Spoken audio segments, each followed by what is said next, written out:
This is an instructional video for students, parents and guardians on how to use Google Classroom.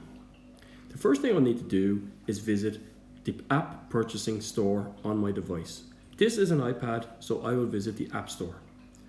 When I get to the search menu, I will type in Google Classroom.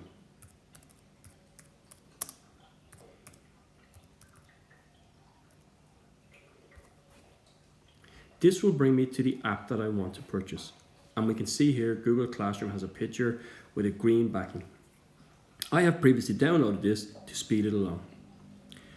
Before Google Classroom will work on your phone or iPad, you will need to have a security password to stop anybody just picking it up and opening the device to access your material. This is an extra security measure. When I log in originally, I will be asked to put in my student email. It is made up of the year I started in the school and a number ranking in the school.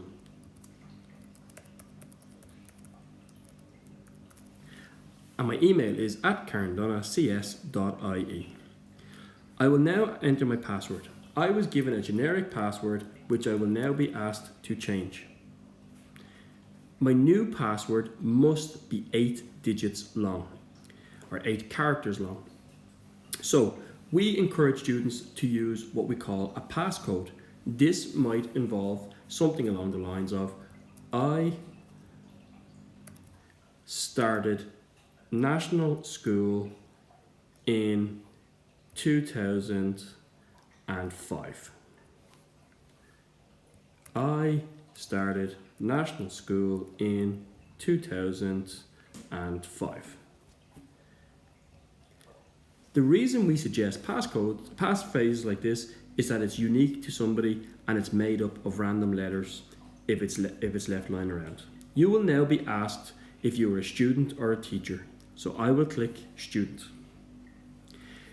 I will be asked if Google Classroom would like me to receive notifications.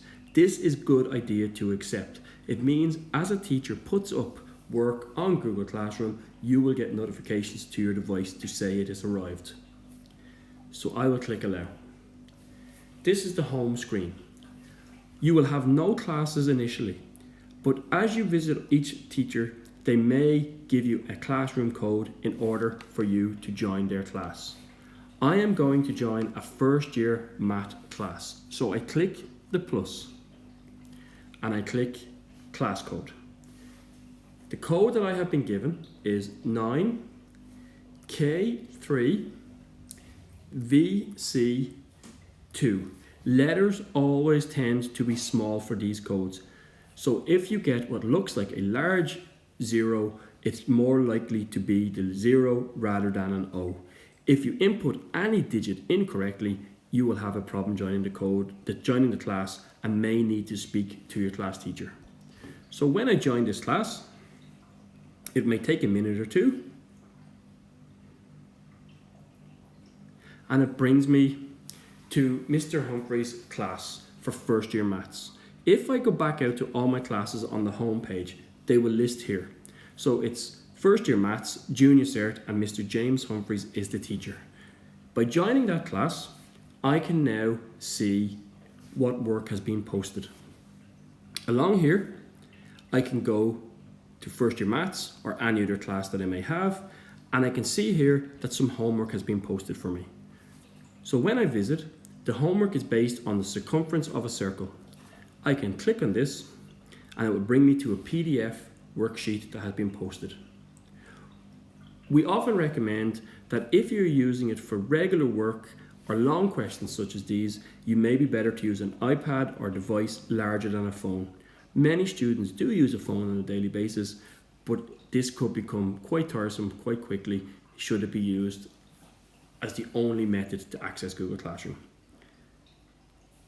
I may also realize that I missed some days in class and my teacher may have posted some notes. So when I visit this one, I have some information.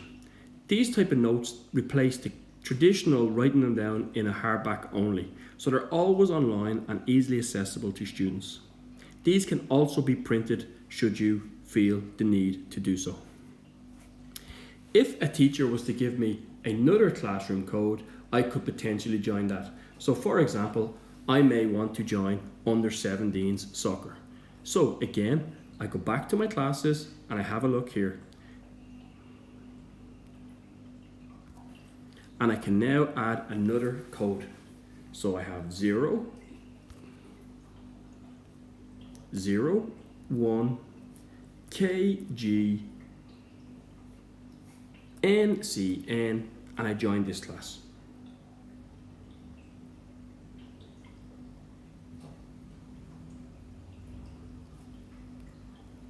So when I go back to my classes, I can see that the coach of this team is also Mr. James Humphreys. It is under 17 soccer, and we have all the details necessary for matches. The squad lists, the times that we're meeting, training, match days, more squads, and all this information is made available to students. I hope you find this video helpful, and if you should have any questions at any stage, please do not hesitate to contact me in my classroom. Thank you.